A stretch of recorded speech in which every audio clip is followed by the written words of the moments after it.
الحمد لله نحمده ونستعينه ونستغفره ونؤمن به ونتوكل عليه ونعوذ بالله من شرور أنفسنا ومن سيئات أعمالنا من يهده الله فلا مضل له ومن يضلله فلا هادي له ونشهد أن لا إله إلا الله وحده لا شريك له ونشهد أن سيدنا وسندنا ونبينا وحبيبنا ومولانا محمدا عبده ورسوله الذي أرسله بالحق بشيرا ونذيرا قال الله تعالى عز وجل في شان حبيبه ومحبوبه آمرا ومخبرا إن الله وملائكته يصلون على النبي يا أيها الذين آمنوا صلوا عليه وسلموا تسليما اللهم على سيدنا محمد وآله وصحبه صلى الله على محمد وآله وأصحابه صلى الله على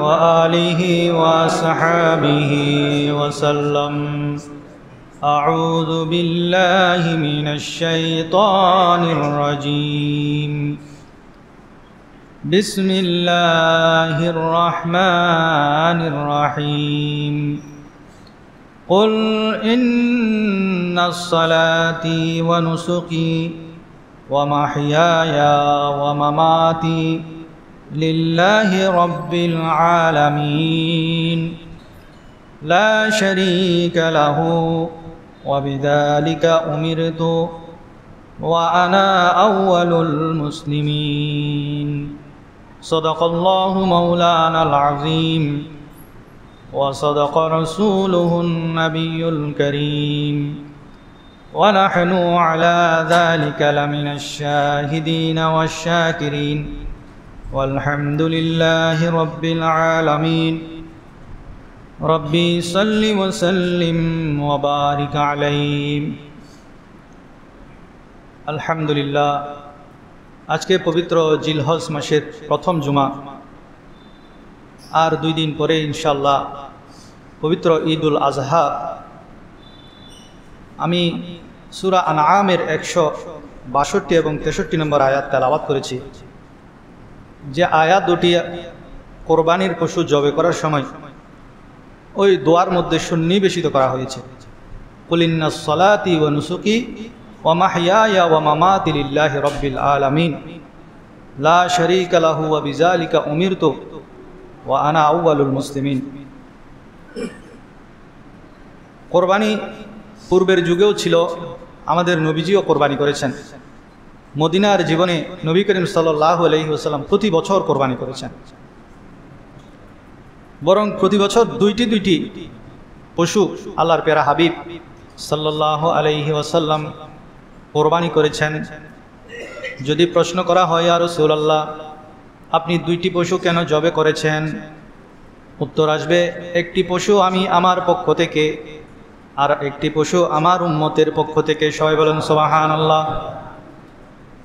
আমার নবীজি যখন দুনিয়া থেকে পর্দা ফরমাচ্ছেন, তখন হযরত আলী রাদিয়াল্লাহু তাআলা আনহুকে ওসিয়ত করে গেলেন, হে আলী, তুমি যতদিন কোরবানি করবে আমার পক্ষ থেকে একটি কোরবানি দিবে। হযরত আলী রাদিয়াল্লাহু তাআলা আনহু 2টি পশু কোরবানি করতেন। ওনার সাথীরা প্রশ্ন করলেন, হে আলী, আপনি 2টি পশু কেন কোরবানি করেন? তখন আলী রাদিয়াল্লাহু তাআলা আনহু বলেন, আল্লাহর প্যারা হাবিব আমাকে ওসিয়ত করেছেন, সেজন্য একটি পশু আমি আমার পক্ষ থেকে কোরবানি করি, আর একটি পশু আমি আমার নবীজির পক্ষ থেকে করি। আপনারা শুনে থাকবেন, আল্লাহর প্যারা হাবিব সাল্লাল্লাহু আলাইহি ওয়াসাল্লামের ঘরের মধ্যে অনেক সময় মাসের পর মাস চুলা জ্বলে নাই, মাসের পর মাস রান্না বান্না হয় নাই, এমন দারিদ্রতা অবস্থা। এরপরেও নবী করিম সাল্লাল্লাহু আলাইহি ওয়াসাল্লাম কোরবানি যখন আসতো তখন দুইটা পশু দিয়ে কোরবানি করেছেন। সবাই বলেন সুবহানাল্লাহ। হযরত আলী রাদিয়াল্লাহু তাআলা আনহুর ঘর বাঁধা একটি থাকার মতো ঘর ছিল না। হযরত আলী রাদিয়াল্লাহু তাআলা আনহু ওনার জীবনে প্রতি বছর দুইটি পশু দিয়ে কোরবানি করেছেন। আর আফসোসের বিষয় হলো, এখন আমাদের অনেক ভাইরা আছেন প্রতিদিন মাছ গোস্ত খাই, অনেক সচ্ছলতার সাথে তারা চলে, কিন্তু কোরবানি যখন আসে তারা কঞ্জুস হয়ে যায়। তারা বলে আমার কর্জ আছে, এই আসে সেই আছে, বিভিন্ন ধরনের বাহানা তালাশ করে কোরবানি না করার জন্য। অথচ নবী করিম সাল্লাল্লাহু আলাইহি ওয়াসাল্লাম মদিনার জীবনে যখন থেকে কোরবানি ওয়াজিব হয়েছে তখন থেকে প্রতি বছর কোরবানি করেছেন। সালাতুন ইয়া রাসূলুল্লাহ আলাইকুম, সালামুন ইয়া হাবিবাল্লাহ আলাইকুম। এমনকি নবী করিম সাল্লাল্লাহু আলাইহি ওয়াসাল্লাম যখন হজ করেছেন, যে বছর বিদায় হজ করেছেন, সেই বছর নবীজি সাল্লাল্লাহু আলাইহি ওয়াসাল্লাম নিজের পক্ষ থেকে 63টি উট কোরবানি করেছেন। 100টি আনা হলো, 63টি নবীজি কোরবানি করেছেন। অথচ আমার নবীজি রহমতুল্লিল আলামিন, সর্বশ্রেষ্ঠ নবী, হাবিবুল্লাহ, যে নবীকে খুশি করার জন্য আল্লাহ রব্বুল আলামিন সদা সর্বদা বিভিন্ন পদ্ধতি অবলম্বন করতেন, তিনি হলেন হাবিবুল্লাহ, যাকে আল্লাহ তাআলা খুশি করতে চান। যেই নবীর হাত মোবারক ছিল রুইয়ের মতো নরম, তুলতুলে রুইয়ের মতো নরম, যেই নবীজির শরীর মোবারকের মধ্যে মশামাছি পর্যন্ত বসত না, এমন পুত পবিত্র সেই দয়াল নবীজি তিনি নিজ হাতে নিজের পশু কোরবানি করতেন। আমার নবীজির হাত মোবারক ছিল তুলতুলে তুলার মতো নরম, এমন নরম হাতে সেই নবী করিম সাল্লাল্লাহু আলাইহি ওয়াসাল্লাম আল্লাহর সন্তুষ্টির জন্য নিজের পশু নিজে কোরবানির জন্য খঞ্জর খাতে নিতেন জবে করার জন্য। হযরত আবু হুরায়রা রাদিয়াল্লাহু তাআলা আনহু বলেন, বিদায় হজের সময় এতগুলা পশু এতগুলা উট জবে করার সময় যখন আসলো, আমরা সাহাবায়ে কেরাম সবাই চিন্তিত হয়ে গেলাম। আমার নবীজি এতগুলো পশু কেমনে জবে করবে? আমাদেরকেও তো হাত লাগাতে হবে, উট জবে করা অনেক কঠিন, গরু ছাগলের চাইতে উট জবে করা সবচেয়ে কঠিন। কিন্তু আশ্চর্যের বিষয়, যখন আল্লাহর প্যারা হাবিব সাল্লাল্লাহু আলাইহি ওয়াসাল্লাম হাতের মধ্যে ছুরি নিলেন, দেখা গেল ওই উটসমূহ একটার সাথে আরেকটা প্রতিযোগিতা আরম্ভ করে দিল, কে কার আগে আমার নবীর হাতে, আমার প্রিয় নবীর নুরানি হাতে জবে হবে। একটার সাথে আরেকটা প্রতিযোগিতা আরম্ভ করে দিল, একটার পর একটা এসে এসে নবীর সামনে, চুরির সামনে তারা ঝুঁকে গেল। আমার নবী যে অনায়াসে একটার পর একটা করতে করতে 63টা উট কোরবানি করলেন। সবাই বলেন সুবহানাল্লাহ। হযরত আবু হুরায়রা বলেন, আমরা চেয়ে চেয়ে তাকিয়ে দেখলাম আমার নবীজি একাই 63টা কোরবান করেছেন, আমাদের কারো হাতও লাগাতে হয় নাই। তাহলে পশু পাখি আমার নবীকে চিনত। আমার নবীর হাতে কোরবানি হওয়ার জন্য একটার পর একটা 63টা পশু আমার নবী নিজের হাতে কোরবানি করেছেন। আফসোসের বিষয়, এত বরকতময় একটা জিনিস, যে পশুটা নিজের হাতে কোরবানি করেছেন আমার নবীজি, নিজের হাতে কোরবানি করার যে একটা ফজিলত, আমার নবীর সুন্নতও বটে। এখন আমরা একটু পয়সা করি বেশি কামালে এসি রুমে বসে বসে অফিসার হয়েছি, ম্যানেজার হয়েছি, অথবা অনেক উচ্চপদস্থ কর্মকর্তা হয়েছি, অনেক বড় পদবীর মালিক হয়েছি, তখন আমরা পশু ধরা, পশু জবে করা, এগুলাকে আমরা ঘৃণা করি। আমরা পায়জামা পাঞ্জাবি, সুন্দর দামি দামি পায়জামা পাঞ্জাবি পরে অনেক দূরে দাঁড়িয়ে থাকি। অথচ পৃথিবীর সর্বকালের সর্বশ্রেষ্ঠ মহামানব হুজুর পাক সাল্লাল্লাহু আলাইহি ওয়াসাল্লাম নিজের কোরবানি নিজে হাতে করেছেন। সেই সুন্নতটা আমাদের কাছ থেকে বিলীন হয়ে যাচ্ছে। একজনের দেখা দিকে আরেকজন হুজুর আসে, হুজুরে না করবে, হুজুরে করবে। সেজন্য আমাদের চেষ্টা থাকা উচিত নবীজির সুন্নত পালনার্থ হলো নিজের পশু নিজে কোরবানি করা। আল্লাহুম্মা সাল্লি আলা সাইয়্যিদিনা মাওলানা মুহাম্মদ ওয়া আলা আলি সাইয়্যিদিনা মাওলানা মুহাম্মদ। আরেকটা অভ্যাস, যে যারা অনেক সম্পদশালী আছেন কোটি টাকা দিয়ে এখন পশু কিনে, এটা কোটি টাকার পশু না, সুন্দরের কারণে কোটি টাকা দিয়ে কিনছে, কিন্তু সে কোটি টাকা দিয়ে এর চেয়ে আরও বেশি পশু কিনে যার থেকে বেশি গোস্ত হবে, বেশি পরিমাণ গরিবকে সাহায্য করতে পারবে, সেই সুযোগ ছিল। কিন্তু এখন শুধু নাম প্রচারের জন্য, নামটা প্রচারের জন্য কোটি কোটি টাকা দিয়ে পশু কিনছে। ছাগল বিক্রি হচ্ছে 50 লক্ষ 1 কোটি টাকা দিয়ে ছাগলও বিক্রি হচ্ছে। এমনি মাংস ওজন করলে সেখানে 50,000 টাকার মাংস হবে না, শুধু নামের জন্য এই কাজগুলো করে। সেজন্য কোরবানি করার সময় আমাদের চিন্তা থাকতে হবে আল্লাহর সন্তুষ্টি, এবং এই কোরবানির মাংস নিজে যেমন খাবো, আত্মীয় স্বজনকে দিব, গরিবদের কাছে যাইতে বেশি বেশি পৌঁছতে পারে, সেই চিন্তাটা আমাদের থাকতে হবে। আবার অনেকে বলেন যে হুজুর আমি কোরবানি না করে সেই টাকাটা যদি আমি কোনো গরিব মেয়েকে বিয়ে দিই, কোনো এতিমের লালন পালন করি কেমন হয়? অথচ নবী করিম সাল্লাল্লাহু আলাইহি ওয়াসাল্লাম ফরমান 10ই জিলহজ আল্লাহর কাছে সবচেয়ে পছন্দনীয় আমল হলো আল্লাহর রাস্তায় কোরবানি করা। আল্লাহর রাস্তায় কোরবানি করা সেটাই 10ই জিলহজের শ্রেষ্ঠ আমল। সেদিন আপনি এতিমকে দান করেন, মসজিদে দান করেন, ঈদের নামাজ পড়েন, যত আমল আছে সব আমল থেকে শ্রেষ্ঠ আমল হলো 10ই জিলহজের শ্রেষ্ঠ আমল হলো কোরবানি করা। সেজন্য যারা সামর্থ্য থাকা সত্ত্বেও কোরবানি করে না, তাদেরকে নবী করিম সাল্লাল্লাহু আলাইহি ওয়াসাল্লাম ধমকের সুরে বলেছেন তারা যেন আমার ঈদগাহের কাছেও না আসে।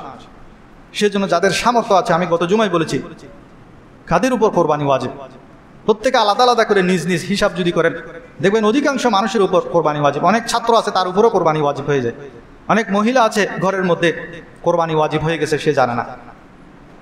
তো কিভাবে হিসাব করবেন আমি গত জুমায় বলেছি।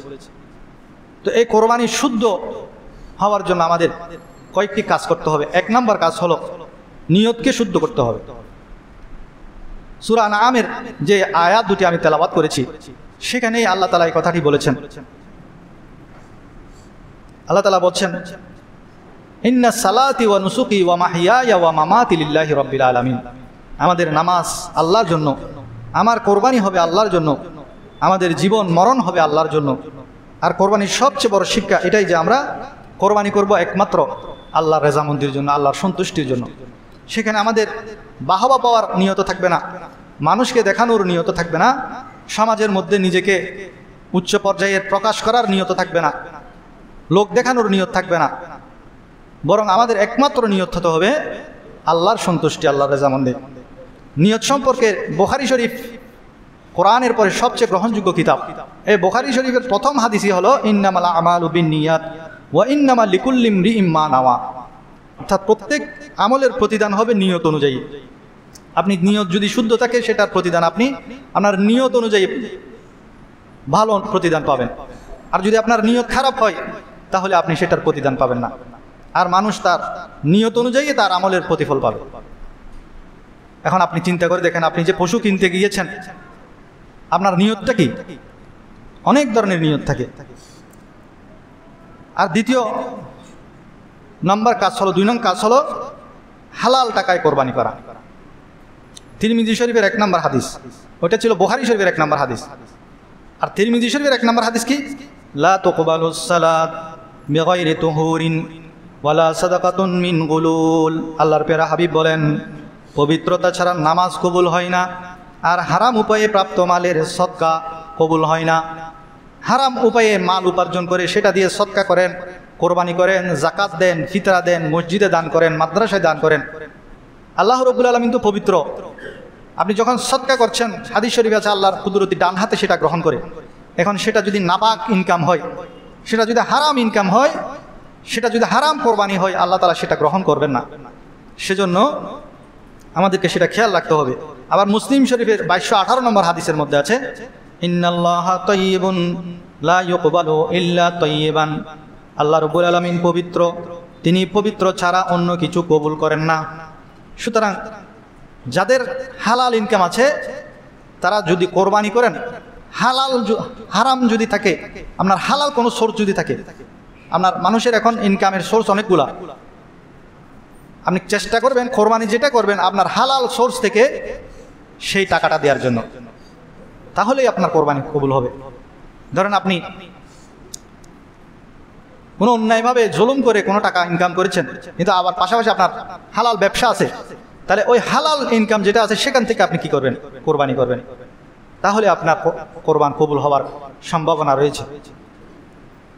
অনেকে আবার বিশেষ করে আমাদের চট্টগ্রামে শ্বশুর বাড়ির থেকে পশু দাবি করে নেয়।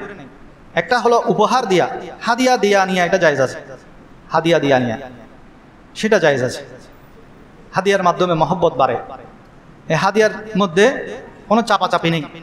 আমি আপনাকে একটা হাদিয়া দিলাম, এটা খুশিতে। যেমন আমার মুরব্বী উমরা থেকে আসে, আমাকে এই পাগড়িটা হাদিয়া দিছে, আলহামদুলিল্লাহ। আমি ওনাকে বলি নেই, চাপও দিই নেই, এটা হলো হাদিয়া, তো আমি খুশি হয়ে গেছি।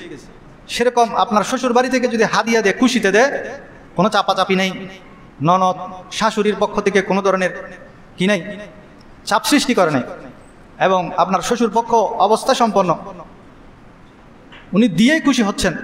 না, আমার মেয়েটাকে আমি একটা ছাগল দিব, একটা গরু দিব, সেটা ভিন্ন কথা। কিন্তু আরেকটা হলো পাশের ঘরের অমুকের মেয়ে ছেলে বিয়ে করছে, সেখানে গরু চলে আসছে, আমাদেরটা আসতেছে না কেন?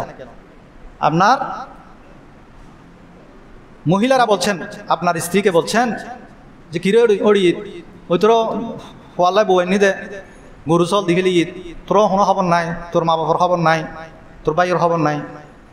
এই যে চাপ সৃষ্টি করছে এটা। কিন্তু এখন মেয়ের সংসারের সুখের জন্য বাবা কি করে ধার কর্জ করে পশু পাঠায়, সেটা দিয়ে আপনি কোরবানি করলে কোরবানি হবে না। তো সেজন্য এগুলো আমাদের বুঝতে হবে। আমাদের চট্টগ্রামের মধ্যে এই জিনিসটা বেশি, সেগুলো থেকে আমাদের পরহেজ করতে হবে। 3 নম্বর কাজ হলো লোক দেখানো, কোরবানি না করা।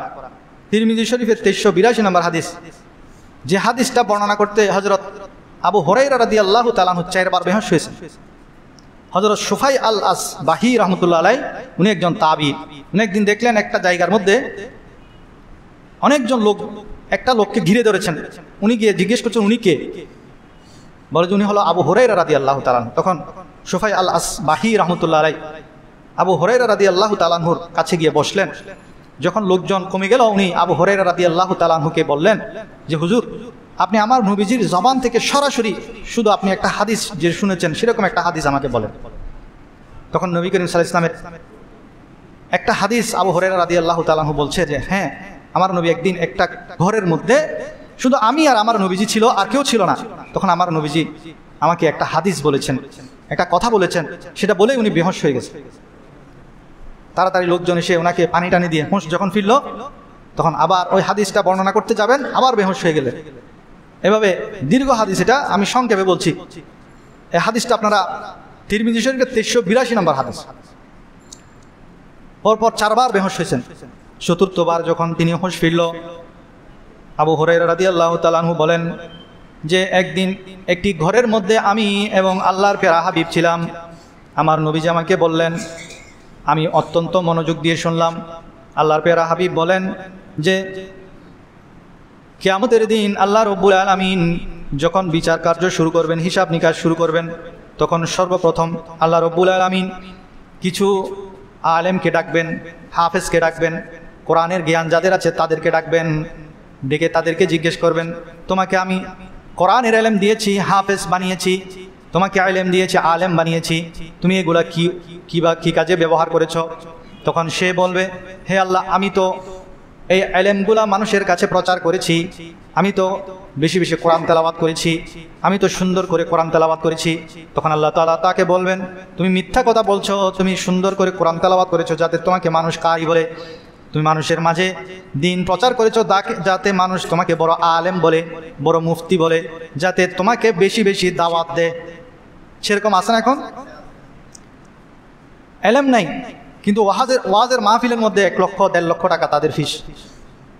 বিভিন্নভাবে মানুষকে বিনোদন দিয়ে টাকা নিয়ে চলে যাচ্ছে, ব্যবসা শুরু করে দিয়েছে ওয়াজের নামে। তো তাকে বলবে যে আল্লাহ তাআলা বলবেন যে তুমি মিথ্যা বলছো, তুমি শুধু মানুষের সুনাম পাওয়ার জন্য, বাহবা পাওয়ার জন্য এই আমলটি করেছ। তখন তাকে অধমুখী করে, মুখটাকে নিচের দিকে করে, পাটাকে উপরের দিকে, ফেরেশতাদেরকে বলে তাকে ধাক্কা দিয়ে জাহান্নামের মধ্যে নিক্ষেপ করো। এরপরে আর কিছু লোককে ডাকবে যারা সম্পদশালী, যারা দুনিয়ার মধ্যে কোরবানি করার সময় লক্ষ কোটি টাকা দিয়ে পশু কিনেছে, জাকাত দেওয়ার সময় লক্ষ লক্ষ টাকা জাকাত দিয়েছে, মসজিদে দান করার সময় লক্ষ লক্ষ টাকা দান করেছে, তাদেরকে বলবে তোমাকে আমি এত সম্পদ দিয়েছি, কি করেছো? সে বলবে আমি এটা করেছি সেটা করেছি, বিশাল আকার গরু কোরবানি দিয়েছি, মানুষ দেখেছে, ফেসবুকে মানুষ বাহবা দিয়েছে, নিউজের মধ্যে আসছে যে আমি সবচেয়ে বড়, চট্টগ্রামের মধ্যে সবচেয়ে বড় কিনছি, নিউজে আসছে। সে সব যখন বলবে, আল্লাহ তাআলা বলছেন তুমি যেটা চেয়েছিলে সেটা তো দুনিয়ায় পেয়েছো, বাহবা চেয়েছো সেটা পেয়েছো, আখেরাতে তোমার জন্য কিছু নাই। তাকে বলবে একেও ধাক্কা দিয়ে জাহান্নামে নিক্ষেপ করো। তৃতীয় জন হলো শহীদ, সে বলবে আমি আপনার রাস্তায় যুদ্ধ করতে করতে শহীদ হয়ে গেছি। আল্লাহ তাআলা বলবেন যে তুমি শহীদ হয়েছো, মানুষ যাতে তোমাকে শহীদ বলে, তোমাকে বাহাদুর বলে, তোমাকে বীরশ্রেষ্ঠ বলে, বীর উত্তম বলে, সেজন্য তুমি যুদ্ধ করেছো, একেও জাহান্নামে নিক্ষেপ করো। আল্লাহর প্রিয় হাবিব বলেন সর্বপ্রথম আল্লাহ রাব্বুল আলামিন এসব হাফেজে কোরআন, কারি, আলেম যারা বাহবা পাওয়ার জন্য, দুনিয়ার মধ্যে মানুষের সুনাম অর্জনের জন্য যারা দানশীল, দান করেছেন, বড় বড় পশু দিয়ে কোরবানি করেছেন, দুনিয়ার মধ্যে লোক দেখানোর জন্য করেছেন, যারা শহীদ হয়েছেন শুধু বীর বাহাদুর পরিচয় পাওয়ার জন্য, এই তিন ধরনের ব্যক্তি দিয়ে জাহান্নামকে সর্বপ্রথম প্রজ্বলন করা হবে। সবাই বলেন নাউজুবিল্লাহ। আল্লাহ রাব্বুল আলামিন আমাদেরকে হেফাজত করুন। সবাই বলেন আমিন। তো আমরাও কোরবানি যে করব, পশু বড় কিনেন, আপনার সামর্থ্য আছে, সমস্যা নেই, কিন্তু এত অধিক যাতে না হয় যেটার মধ্যে আপনার নিয়তে গড়বড় হয়ে যায়, যেটার মধ্যে লোক দেখানো যাতে না আসে, সেই জিনিসটা আমাদের মাথায় রাখতে হবে। ঋণ করে কোরবানি করার 4টি সূরত। অনেকে ঋণ করে কোরবানি করে। 1 নম্বর সূরত হলো যার উপর কোরবানি ওয়াজিব, কিন্তু তার কাছে এখন নগদ টাকা নাই, অন্যান্য সম্পদ আছে, নগদ টাকা নাই, সেক্ষেত্রে তিনি ঋণ নিয়ে কোরবানি করতে পারবেন। তবে সেই ঋণটা খুব দ্রুত, যত দ্রুত সম্ভব সেই ঋণটা পরিশোধ করে দিতে হবে, পরিশোধ করার মন মানসিকতা থাকতে হবে। দ্বিতীয় সূরত হলো আপনি যখন টাকা পয়সার মালিক ছিলেন, প্রতি বছর আপনি কোরবানি করেছেন, এখন এবছর আপনার টাকা পয়সা নাই, আপনার উপর কোরবানিও ওয়াজিব না, এমন অবস্থা হয়েছে যে আপনার উপর কোরবানিও ওয়াজিব না, কিন্তু এখন এবছর আপনি কোরবানি না করলে মানুষে কি বলবে, আত্মীয় স্বজনে কি বলবে, এমন একটা ভাবনা আপনার এসে গেল। তখন আপনি কি করলেন? ঋণ করে কোরবানি করলেন। যেহেতু আপনার মধ্যে লোক দেখানোর প্রবণতা এসে গেছে, মানুষে কি বলবে, আত্মীয় স্বজন কি বলবে, সেই নিয়তে আপনি কোরবানি করছেন, সেজন্য এটা আপনার কাজটা ভালো হয় নাই। আপনার কোরবানি তো হবে, এটা নফল কোরবানি হবে আর কি, আপনার উপর তো ওয়াজিব না, কিন্তু আপনি সওয়াব থেকে মাহরুম হবেন। 3 নম্বর সূরত হলো অনেকে আছেন যে প্রতি বছর বড় বড় গরু দিয়ে কোরবানি করে, এবছরও কোরবানি করবেন, কিন্তু টাকা পয়সা একটু কম হওয়ার কারণে উনি যদি একটা ছাগল দিয়েও কোরবানি করেন, ওনার ওয়াজিব তো আদায় হয়ে যাবে, কিন্তু উনি তো প্রতি বছর বড় দিয়ে কিনছেন, এখন এবছর ছাগল কিনে আনলে মানুষে কি বলবে, আত্মীয় স্বজনে কি বলবে, সেজন্য তিনি কি করলেন, টাকা ঋণ করে বড় পশু কিনে আনলেন। তাহলে এটাও উত্তম কাজ হলো না, কোরবানির ক্ষেত্রে এটাও উত্তম কাজ হলো না। 4র্থ সূরত হলো আপনি এমনিতে ঋণগ্রস্ত, অনেক টাকা মানুষের কাছ থেকে ঋণ নিয়েছেন, সেই ঋণগুলো আপনি পরিশোধ করতে পারতেছেন না, মানুষ আপনাকে তাগাদা দিচ্ছে আপনার ঘরের দরজায়, যে ঋণ দিয়েছে সে আপনার ঘরের দরজায় দাঁড়িয়ে আছে, আপনি তার টাকা দিচ্ছেন না, বরং আপনি কোরবানি করছেন আবার ঋণ নিয়ে। তাহলে যে দরজায় দাঁড়িয়ে আছে আগে তার ঋণটা পরিশোধ করতে হবে, ঋণ পরিশোধ না করে আপনি আবার ঋণ করে কোরবানি করছেন, সেটাও উত্তম কাজ হবে না। আবার কোনো নারী আছে তাদের উপর কোরবানি যে ওয়াজিব তারা নিজেরাও জানে না। ধরেন একজন মহিলা, তার কাছে 3 ভরি স্বর্ণ আছে, সাথে সাথে ধরেন 10,000 টাকা আছে, তো 3 ভরি স্বর্ণের দাম 3 লাখ টাকা, 10,000 টাকাও আছে, 3,10,000 টাকা। তারপর তার কাছে প্রয়োজনের অতিরিক্ত কিছু সামান আছে, যেমন তার কাপড় চোপড়, যেগুলো প্রয়োজনের অতিরিক্ত, সেগুলোর মূল্য ধরেন 1 লক্ষ টাকা।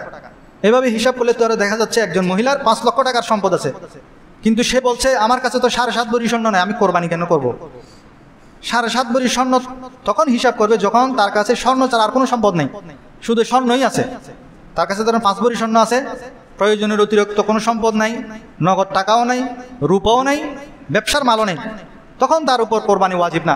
কিন্তু যার কাছে কিছুটা স্বর্ণ আছে, কিছু টাকা পয়সা আছে, কিছু প্রয়োজনের অতিরিক্ত সম্পদ আছে, প্রয়োজনের অতিরিক্ত মালামাল আছে, কিছু ব্যবসায়িক মালামাল আছে, তখন কিন্তু সবগুলা হিসাব করতে হবে রূপার মূল্যে।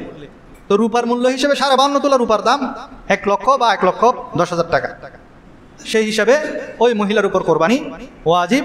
এখন সে কি করবে? প্রয়োজনে সে তার স্বর্ণ বিক্রি করে হলো কি করবে, ঋণ করে হলো কোরবানি করতে হবে। আবার একজনের প্রশ্ন, স্ত্রীর পক্ষ থেকে কোরবানি করা স্বামীর জন্য জরুরি কিনা? স্ত্রী যদি নেশাবের মালিক হয় তখন স্ত্রীর জন্য নিজের কোরবানি নিজে করা ওয়াজিব। এখন স্ত্রী যদি কোরবানি না করে স্ত্রী গুনাহগার হবে, সেজন্য স্বামী গুনাহগার হবে না। আপনার স্ত্রী স্বর্ণ আছে, টাকাও আছে, কিছু 10 ভরি স্বর্ণ আছে, টাকা আছে, অথবা টাকা নাই শুধু স্বর্ণ আছে, এখন তার উপর কোরবানি ওয়াজিব। এখন আপনি যদি তার কাছে যেহেতু নগদ টাকা নাই, এখন সে কোরবানি করতেছে না, এখন সে কোরবানি না করার কারণে সেই মহিলা আপনার স্ত্রী গুনাহগার হবে, সেজন্য আপনি গুনাহগার হবেন না। তবে হ্যাঁ, যদি আপনি স্ত্রীর পক্ষ থেকে কোরবানি করে দেন তার অনুমতি নিয়ে, আপনি যদি বলেন তোমার কাছে তো টাকা নাই, আমি তোমার পক্ষ থেকে এক অংশ কোরবানি করে দিব, সে যদি অনুমতি দেয় তাহলে তার ওয়াজিব আদায় হয়ে যাবে। সেরকম আপনি করলে সেটা ভালো, খারাপ না। আমাদের সমাজে সেটাই করা হয়। স্ত্রীর কাছে তো অনেক ঘরের মধ্যে তো আছে যে স্বামীর উপর কোরবানি ওয়াজিব না, স্ত্রীর উপর কোরবানি ওয়াজিব। স্বামী একটা অফিসে চাকরি করে 20-25,000 30,000 টাকা বেতন পায়, সেটা ঘর খরচে চলে যায়, তার কাছে তো আর এক্সট্রা কিছু নেই। কিন্তু বউয়ের কাছে 10 ভরি স্বর্ণ আছে, তো কোরবানি কার উপর ফরজ? বউয়ের উপর। তো তার আগে বউটা আগে দিতে হবে। কে দিবে? যে বউটা, বউ দিবে। যে এখন বউটা যদি বউ না দেয়, বউ গুনাহগার হবে, আপনি গুনাহগার হবেন না। তবে আপনি যদি দেন, তার অনুমতি নিয়ে যদি আপনার বউটা করেন, তাহলে তার ওয়াজিব আদায় হয়ে যাবে।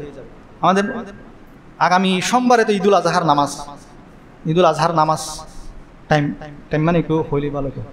ঈদুল আজহার নামাজের টাইম 7:30, না 7:30? আচ্ছা ঠিক আছে, 7:30 হলে কেমন হয় ঈদের নামাজ? 7:30?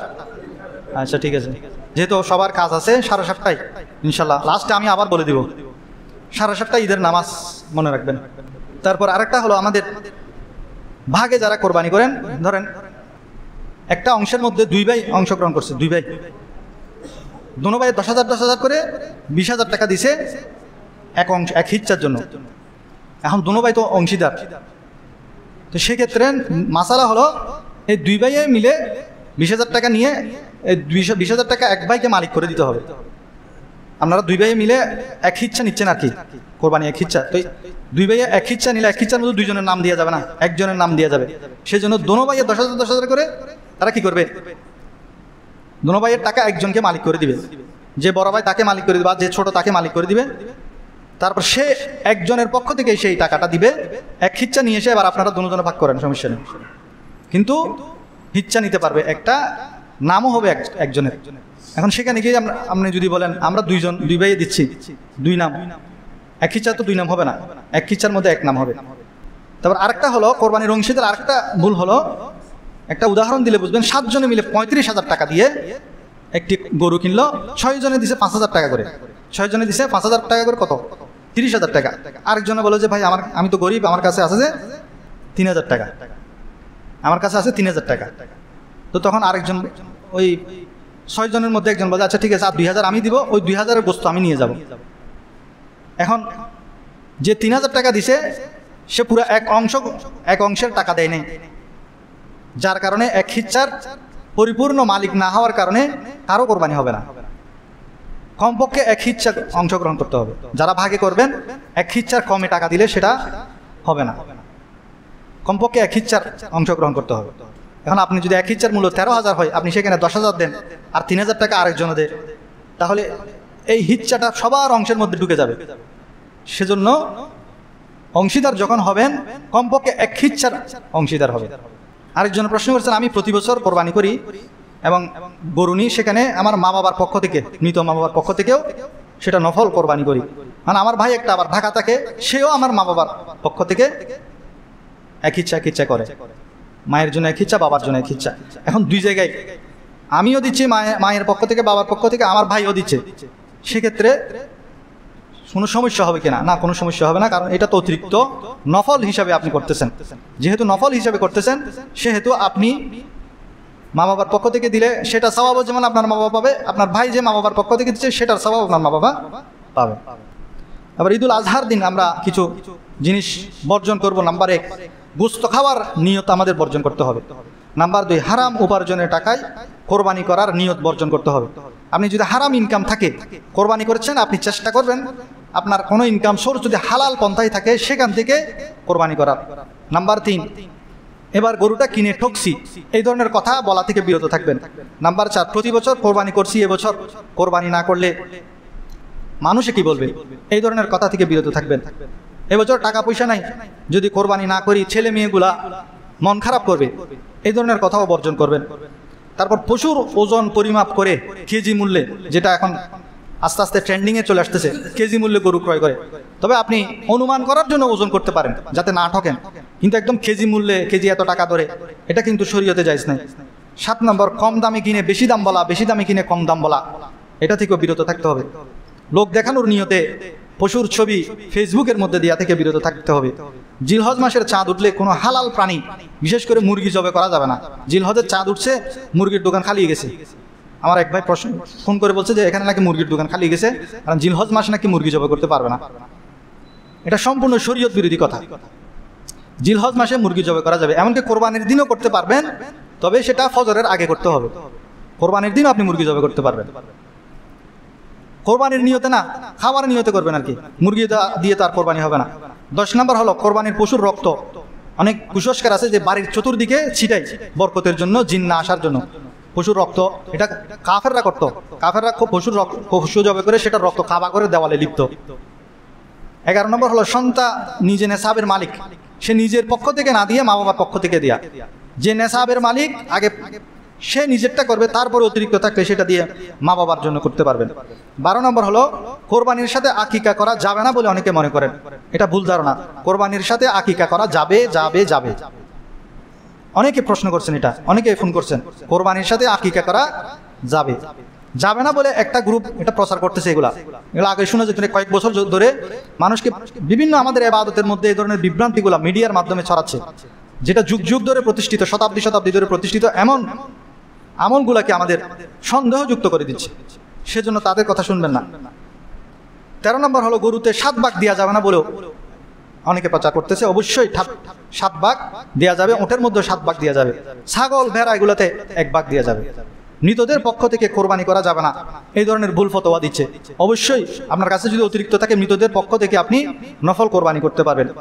শ্বশুর বাড়ি থেকে জোর জবরদস্তি চাপ সৃষ্টি করে কোরবানির পশু নিয়ে আমাদের বর্জন করতে হবে।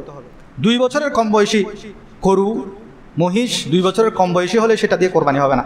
আর বয়সটা হিসাব করে চাঁদের হিসাব হলেও হবে। চাঁদের হিসাবে 22 দিন কম, 2 বছরের। 2 বছর হতে আরও 22 দিন কম হলেও সেটা দিয়ে কোরবানি হবে। এখন এমন এমন মেডিসিন খাওয়াচ্ছে, 1.5 বছর 1 বছরে 2 বছরের মতো লাগে, অনেক বড় রুষ্টপুষ্ট হয়ে যায়। সেজন্য দাঁত দেখে অভিজ্ঞ মানুষ থেকে জিজ্ঞেস করবেন, এবং যে বিক্রি করতেছে তাকে জিজ্ঞেস করবেন সে কতদিন যাবৎ সেটা লালন পালন করতেছে, সন্দেহ যাতে না থাকে। যদি যে বিক্রেতা আপনাকে সে গ্যারান্টি দিয়ে বলে যে হ্যাঁ ঠিক আছে এটা 2 বছর হয়েছে বা 2.5 বছর হয়েছে, 3 বছর হয়েছে, তখন আপনি দায়মুক্ত হয়ে যাবেন। সেজন্য পশু ক্রয় করার সময় সেটা অবশ্যই আপনারা জেনে নেবেন। কোরবানির দিনের আমল ও গোস্ত খাওয়া, আমার নবীজি গোস্ত খেয়েছেন, আপনারাও গোস্ত খাবেন। গোস্ত খাওয়া এটা সুন্নত। যারা বিদেশ থেকে এক অংশ কোরবানি করে তাদের জন্য পারলে কিছু গোস্ত পাঠিয়ে দিবেন, কারণ এই কোরবানির গোস্ত খাওয়াটা কি আমার নবীজির সুন্নত। এই 9 জিলহজের ফজর থেকে 13 জিলহজের আসর পর্যন্ত তাকবীরে তাশরিক শুরু হবে। আপনারা ফরজ নামাজের পর সালাম ফিরানোর পরপরই এই তাকবীরটা পড়বেন। মহিলারা ভুলে যায়, তাদেরকে গিয়ে বলবেন এই তাকবীরটা লিখে স্টেপলার দিয়ে যায় নামাজের মধ্যে স্টেপলার মেরে রাখতে, তাইলে আর ভুলবেন। এটা ওয়াজিব। মহিলারা চুপি চুপি পড়বে, পুরুষেরা উচ্চ আওয়াজে পড়বে। মহিলাদেরকে বলে দিবেন, আজকে গিয়ে বলে দিবেন যে তাকবীরে তাশরিক আগামী 9 তারিখ রবিবার ফজর থেকে 13 তারিখের আসর পর্যন্ত এটা লিখে তারা যাতে স্টেপলার মেরে দেয়, যায় নামাজের সাথে স্টেপলার লাগাই রাখতে, তাহলে তারা আর ভুলবে না। তারপর আরাফাতের রোজা যেটা, সেটাও কালকে একটা রাখবেন, পরশুদিন একটা রাখবেন। এটা নিয়ে অনেক সন্দেহ সৃষ্টি হয় যে আমি আরাফাত কালকে না, আরাফাতে অবস্থান করবে শনিবারে, সেখানে 9 জিলহজ কালকে। তো আপনি এ মাসে তো এমনি রোজা রাখার ফজিলত অনেক বেশি, তো আপনি কালকেও একটা রাখেন, পরশুদিন আমাদের দেশে 9 জিলহজ রবিবারও একটা রাখেন, শনিবার একটা রাখবেন, রবিবারে 2টা রাখবেন দরকার হলে, তাহলে আর কোনো কনফিউশন থাকবে না। এবং ইনশাল্লাহ আমাদের আগামী 10 জিলহজ রোজ সোমবার না, সোমবার সকাল 7:30 আমাদের এই মসজিদের মধ্যে, হাজি অলি মিয়া সওদাগর জামে মসজিদের মধ্যে ঈদের জামাত অনুষ্ঠিত হবে। আপনারা সকলে উপস্থিত হবেন। আল্লাহ রাব্বুল আগে ভাগে চলে আসবেন, যাতে সেদিন আরও কিছু গুরুত্বপূর্ণ মাসালা বলবো, ভুলভ্রান্তি থেকে যাতে আমরা বাঁচতে পারি। আল্লাহ তাআলা আমাদেরকে প্রত্যেককে ভালো সুন্দর পশু জবে করার, আল্লাহর সন্তুষ্টির জন্য একমাত্র পশু জবে করার, কোরবানি করার, সুন্দর পশু হালাল টাকা দিয়ে পশু ক্রয় করার, লোক দেখানোর যেই প্রবণতা সেটা থেকে বেঁচে থাকার তৌফিক দান করুন। আমিন। যারা সুন্নত করেন সুন্নত করেন।